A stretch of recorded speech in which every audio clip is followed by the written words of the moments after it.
Well, hello there. It is Christmas Day here on the Single Malt Review, and we're feeling a little bit festive. Hope you're having a wonderful day, whether you're celebrating Christmas or not. Maybe a peaceful and merry one. What do we have today, Tim? I thought, what's the Christmassiest thing we've got? And the answer was practically nothing. But I got something that is at least red, so there you go. My Christmas thingy is falling off now, but that was always going to happen. Revealing myself, Christmas assassin, stalking through the mall. Now, what we've got is a Belgian beer. It's leaving me. It's gone. It is Rodenbach Grand Cru, which, not strictly Christmassy, but it's pretty festive. It's festive every time you open a bottle, I've found. Yes. Because it's a very, very lively beer, and it will certainly, your palate will celebrate it, as long as you like sour beers, because, as Dave's about to find out, I've had this one all the time. Dave has not. This one is a sour. I do like sour beers. For those not in the know, sour beers typically start life as a more regular beer, but then they have the addition of a bacterial agent, usually lactobacillus or acetobacter, which produces lactic acid or acetic acid, which is vinegar, respectively. And those add their own unique, let's call it what it is, taint to the beer. Now, the question you always have to ask when opening a Belgian bottle is this going to foam like an absolute bastard? Because that is that's a non-trivial problem. No, this one's been sitting on the shelf for a long time, so it's going to behave. This fellow is 6% ABV, which is fairly high for a sour beer. It's tough to get a high alcohol content because of those, I suppose, bacterial agents working their magic. So this is comparatively strong, but still mild, enjoyable, mellow. Well, you say mellow, but you'll see. We'll see. This just on the sheer alcohol content. Yeah.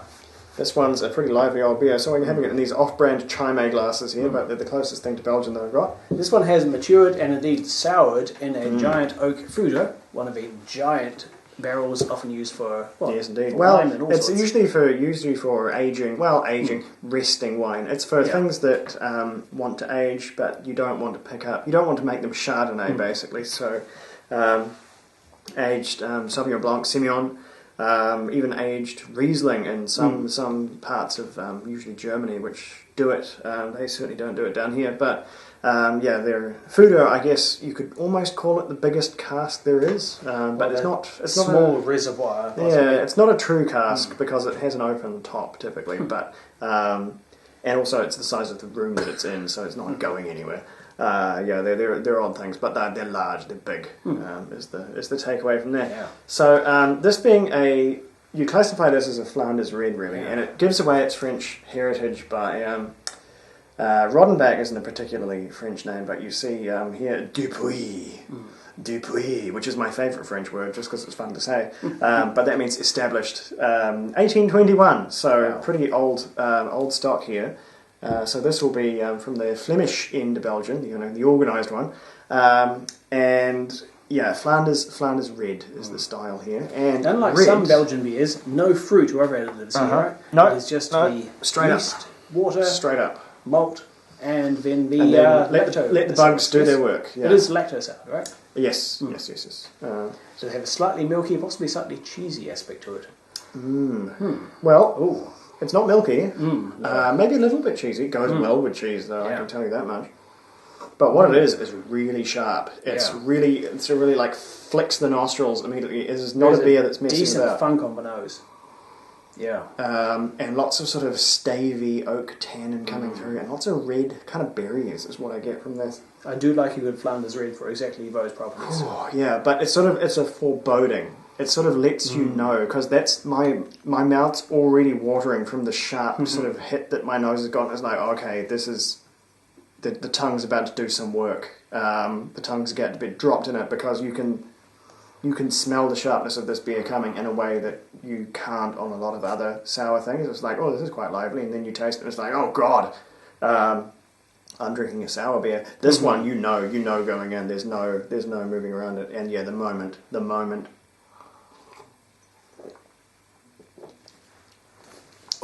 Puckering. There's that huge dry tang I was hoping for. Yeah. This is a sharp whip crack of sour plums and cherries across the tongue. Sour plum is right. Yeah. There's almost a bit of what do they call those? What's the ultra sour Japanese plum? Oh, the umeboshi? Yeah, well, is that the one? The pickled plum? Umi plums, yeah. Something, there's even a little bit of that there. Yeah. It's so sour, but I like it. There's something moreish about this. Yeah.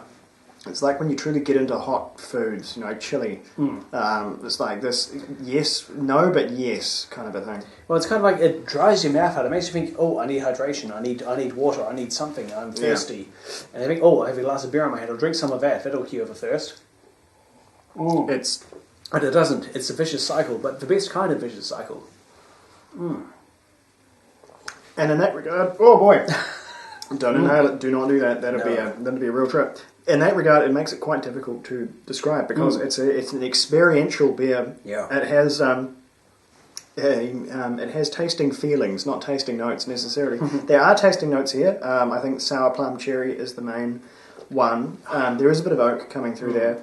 There is no hops to speak of. There is no bitterness to speak of. It's not that kind of beer. It is driven entirely by that acid and the distinctly sharp fruitiness that's evolved. Yeah, it really is all about those fruity flavours, and which is that much more remarkable when you consider that nothing but malt has gone into this. This is, as it began, a very conventional beer. It's the age and the wood and the bacteria and the oxidation that has done its wicked work with this one to make it quite so interesting as it is. It's really, drinking it on its own, it's fine. We're having a good time over here, but a bit of really, really creamy blue cheese, and you will be in beer and cheese matchmaking heaven with this one. This will be such a wonderful accompaniment to a Christmas dinner or similar festive. As long as you've got something super duper kind of fatty to go with it, you can have this instead of your sparkling wine. Yeah, that's the dare. Bring this out when you're having your. Fish and chips is a weirdly good pairing with sparkling wine. Yeah, I'll put this in place of a dessert wine, perhaps. Have it as a accompaniment to a dessert instead of a fortified wine. Have it with a cheese board. Hell, it could even take the place of port or even, dare I say, whiskey. Yeah, and it'll wake you up as well. Like this is already giving me the eyebrow sweats coming along here, and it is not a hot day. It's really it's a lively old beer, and will wake you right on up. But yeah, now if you haven't tried Flanders Red, then get in there because it's a style like really no other, and it's one of the more available Belgian styles, and it's yet so different from other Belgian styles. There's a lot of kind of, I don't know, there's a lot of subtlety in Belgian beer. There is none in Flanders Red. It just gets out there and does its thing, and it does it loud, which I kind of like. Sour beers are still very much in fashion, I know, much to Tim's chagrin. Even though being slowly replaced by hazy beers, also much to Tim's chagrin. That's all right. But that's all right. The hazies, my hate for the hazies has somewhat dulled my hate for the sours. So me and the sours have kind of teamed up this year. But sours do owe their provenance ultimately, I think, to the Flanders Red as kind of the originator of the style. It is the archetype. You can trace it back. That and of course lambics, but lambics are even weirder. Lambics are whole. We'll taste a lambic on here, probably in the new year. Lambics, there have been lambics I find literally undrinkable. That's one of the few beer styles where I just lambics it's can hit or miss. Some be terrific, some I just cannot drink them. Lambics can be pretty raw. Yeah. And because they are pretty raw, they are beer left completely to its own devices. And so, well, I guess they prove that all beer wants to be beer and wants to be alcoholic, but boy, there's different ways of getting there. But yeah, lambics, that's a whole other discussion, and I think it's a really fascinating one, so we will taste a lambic in the new year. We'll make that one of our projects, but yeah, this one, no, not nearly as weird as that. And that, I think, is all you can really say about Flanders Red. It's a good old style.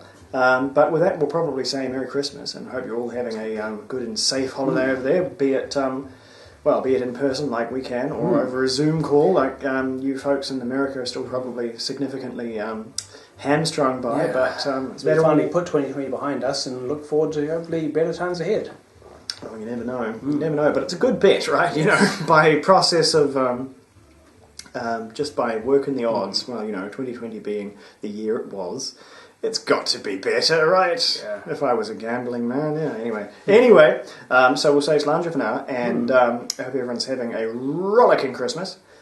We've actually pre-filmed this, so whether our Christmas is rollicking or not, we just have to wait and see.